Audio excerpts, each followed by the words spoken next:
Bom dia com Deus, queridos. Pastor Marcos Alexandre, pastor da Igreja Presbiteriana do Brasil em Tauá.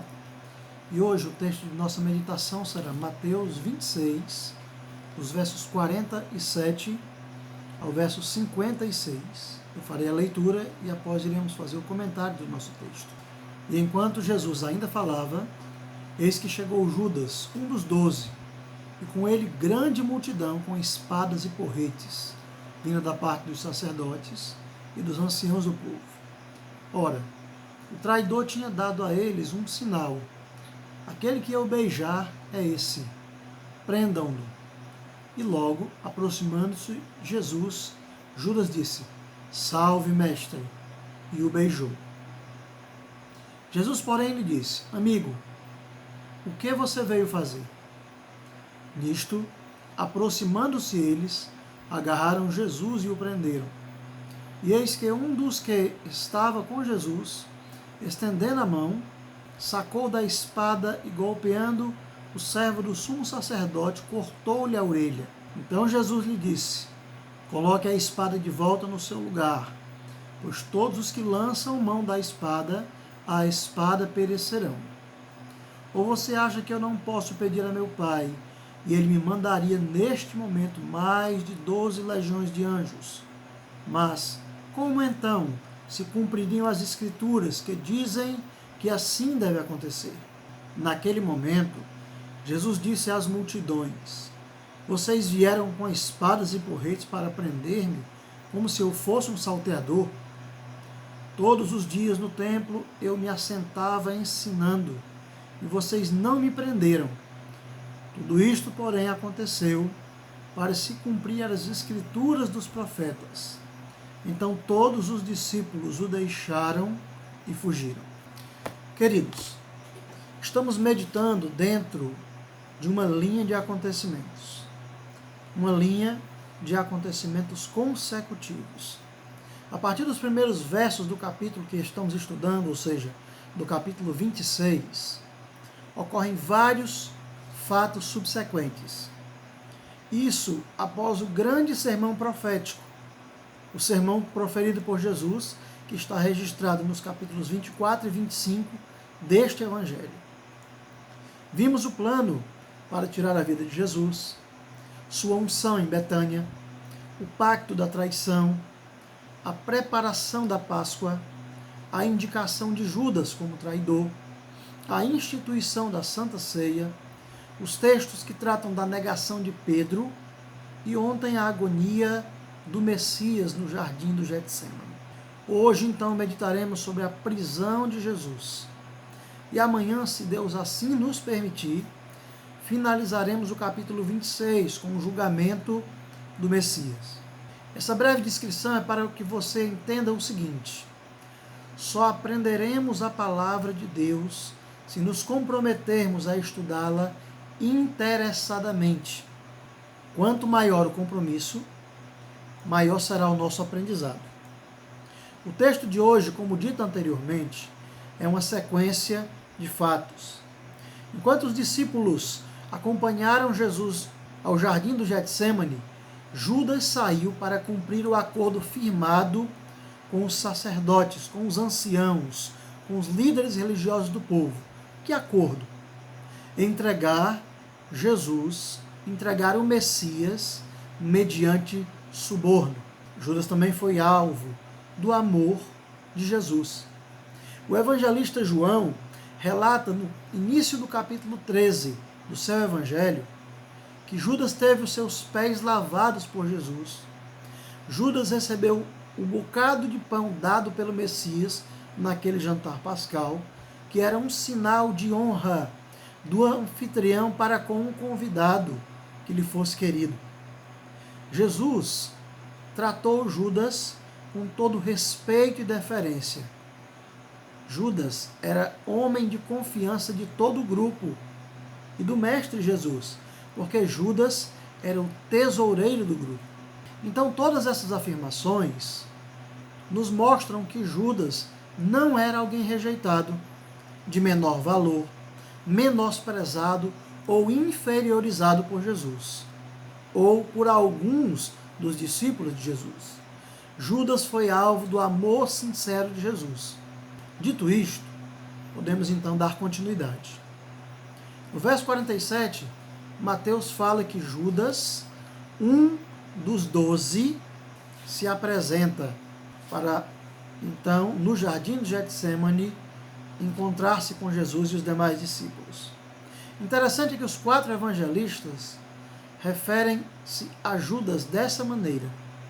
Marcos 14:10 e Marcos 14:43, Lucas 22:47 e João 6:71 referem-se a Judas como um dos 12. Há uma linha de pensamento unânime entre estes evangelistas. Judas era traiçoeiro, Judas era enganador, Judas era pérfido, alguém que arma ciladas, alguém que parece benigno, mas pode ser perigoso. Judas tinha um caráter deficiente, como vimos em estudos anteriores. Ele mostrava-se bom, mas era perverso. Ele dava aparência de sinceridade, mas usava máscaras. Os evangelistas são unânimes em mostrar que Judas era ruim em sua essência. E por que eu estou enfatizando isso? Porque alguém pode querer culpabilizar Deus pelas ações reprováveis de Judas Iscariotes. Alguém poderia dizer que Judas é um produto do sistema, um excluído social, um rejeitado, alguém que sofria algum tipo de discriminação daquele grupo. Daí, ele teria razão para trair Jesus. Mas a prova das coisas que eu acabei de citar a respeito de Judas, de tudo isso que eu acabei de falar, está no próprio texto que traremos amanhã. Judas declarou aos sacerdotes, após ver Jesus sendo preso e condenado, Judas declarou que traiu sangue inocente e deu cabo de sua própria vida após perceber que não havia mais volta. Seu coração encheu-se de remorso. Os versos 48 e 49 de Mateus 26, que lemos há pouco, esses versos nos mostram como o caráter de Judas era corrompido. Queridos, na cultura oriental, o beijo é uma forma especial de demonstrar afeição e respeito. O beijo na face, em especial, expressava o amor e a afeição mais próximos. Normalmente, esse ato era reservado às pessoas mais íntimas, como um pupilo e seu mestre, por exemplo. Judas escolheu a maneira mais sórdida de identificar Jesus. Ele transformou esse ato de respeito em hipocrisia e deslealdade. Os estudiosos acreditam que Judas beijou o rosto de Jesus de forma intensificada, ou seja, demorou-se neste ato para que seus algozes não tivessem nenhuma dúvida sobre quem seria o homem a ser capturado e preso. Ele identificou Jesus com 2 sinais. Chamou-o de meu mestre e o beijou. O início do verso diz mestre, mas a tradução original diz meu mestre e o beijou. O verso 50, Jesus o chama de amigo. O sentido real da palavra amigo aqui, utilizada por Jesus para com Judas, é companheiro. Alguém que faz parte de uma longa jornada juntos. Até nesta hora, Jesus foi sincero e leal com Judas Iscariotes. Nos versos 51 e 52, o texto relata que um dos que estavam com ele, e João identifica esse um como Pedro em João 18:10, tomou uma espada e atentou contra a vida de um dos soldados. Contudo, cortou apenas a orelha do soldado. Esse um era Pedro, como identificado por João. E Jesus repreende Pedro citando as consequências do mandamento dado em Gênesis 9:6. Todo que mata poderá ser sujeito, ou estar sujeito, a pena de morte. Gênesis 9,6 diz assim: quem derramar o sangue do homem, pelo homem o seu sangue será derramado, porque Deus fez o homem conforme a sua imagem. No verso 53, Jesus afirma que não aceitaria justiça com as próprias mãos. E Jesus fala que se ele quisesse, Deus mandaria mais de 12 legiões de anjos para defendê-lo. Queridos, uma legião romana de soldados continha 6.000 soldados. Jesus está dizendo aqui que se ele quisesse, o Pai enviaria mais de 72.000 anjos para defendê-lo. E você pode até achar o número exagerado, um número exorbitante. Mas deixe-me lhe dar uma informação interessante aqui. Em 2 Reis 19:35, vemos o relato de que um único anjo matou mais de 185.000 homens numa noite. 2 Reis 19:35. Vá lá e confira. Imagine aí que exército poderoso estaria à disposição de Jesus se Jesus o requeresse. Não foi o caso. No verso 54, eu quero ler esse verso para você. O texto nos diz assim, verso 54. Mas como então se cumpririam as Escrituras que dizem que assim deve acontecer? O próprio Deus havia pré-ordenado de forma minuciosa os detalhes da morte de Jesus. Atos 2:23 e Atos 4:27 e 28 mostram isso. Portanto, morrer estava na agenda de Jesus. Seria o ato consumado de sua submissão, ou da submissão do Cristo à vontade do Pai. O próprio Jesus tinha o controle absoluto de tudo isso. Não apenas Jesus, mas todos os que participaram deste ato, até seus algozes, cumpriram precisamente os detalhes das profecias do Antigo Testamento. Tudo isso aponta para a soberania de Deus. Pastor, onde é que está isso? As diversas profecias sobre a morte do Messias estão no Antigo Testamento e eu não vou citá-las, porque elas são muitas. Eu vou apenas citar Gênesis 3, quando ocorre ali o pecado de Adão e Eva, e ali Deus, através de Moisés, faz a primeira profecia, que diz que o filho da mulher, a descendência da mulher, esmagaria a cabeça da serpente, e esta lhe feriria o calcanhar, mas a cabeça da serpente seria esmagada. A profecia ali é falando de Jesus. O ser ferido no calcanhar significava a morte de Jesus. E o esmagar a cabeça da serpente ali significa vencer totalmente as hostes malignas. Mas eu quero ler para você João 10, 17 e 18, para que você saiba que Jesus estava no absoluto controle de todas as coisas. João, capítulo 10, verso 17, diz assim: por isso meu Pai me ama, porque eu dou a minha vida para a reassumir.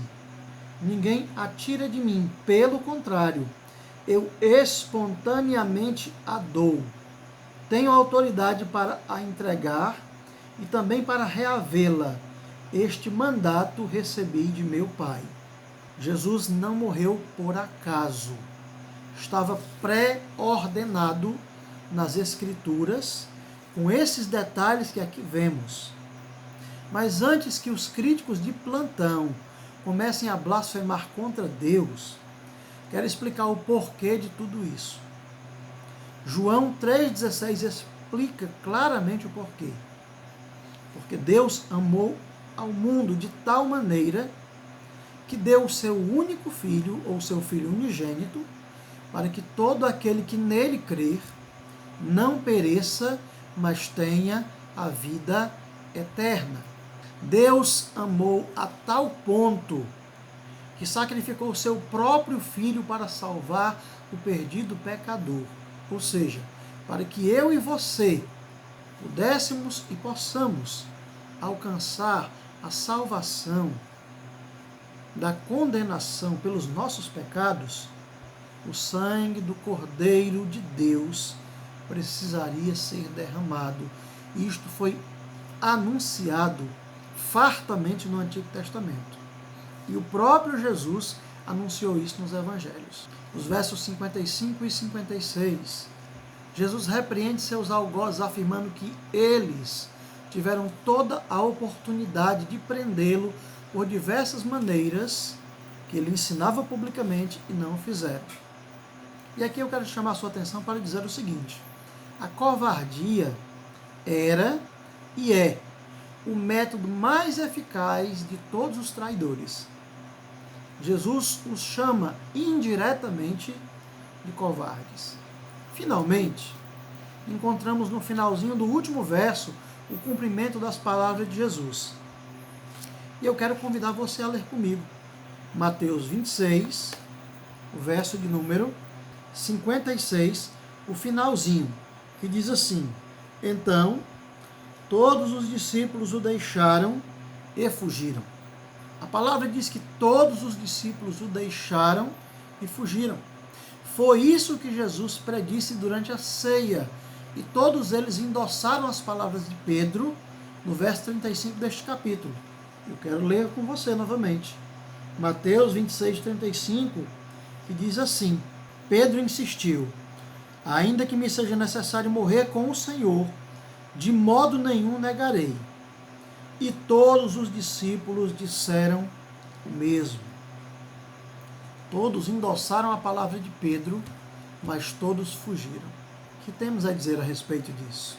O medo, a falta de lealdade, o temor pela sua própria vida faz com que as pessoas tomem as decisões mais inesperadas. Foi isso que aconteceu aqui. Tanto Pedro negou Jesus, como os discípulos, todos eles, com exceção de Judas, que já havia saído para entregar Jesus aos seus algozes, todos eles fugiram naquele momento. Precisamos pedir a Deus que Deus nos fortaleça, para que nós não sejamos suscetíveis ao erro, ao pecado do abandono, especialmente do abandono a Deus, e aqui eu me refiro especificamente à apostasia, largar a palavra de Deus por qualquer migalha que seja oferecida nesse mundo. Vamos orar? Senhor, obrigado por este momento de reflexão da Tua Palavra. Que ela, Deus, possa adentrar o nosso coração. E não somente isso, que ela possa, a Tua Palavra, pelo poder do Teu Espírito, doutrinar o nosso coração. Eu te peço, Senhor, como tenho pedido durante essas reflexões. Dê-nos fé, Senhor, para crer sem duvidar. Dê-nos fé, Senhor, para continuar a jornada com o Senhor e Salvador de nossas vidas. Assim eu oro em Cristo Jesus. Amém. Queridos, Deus abençoe suas vidas. Deus abençoe suas vidas.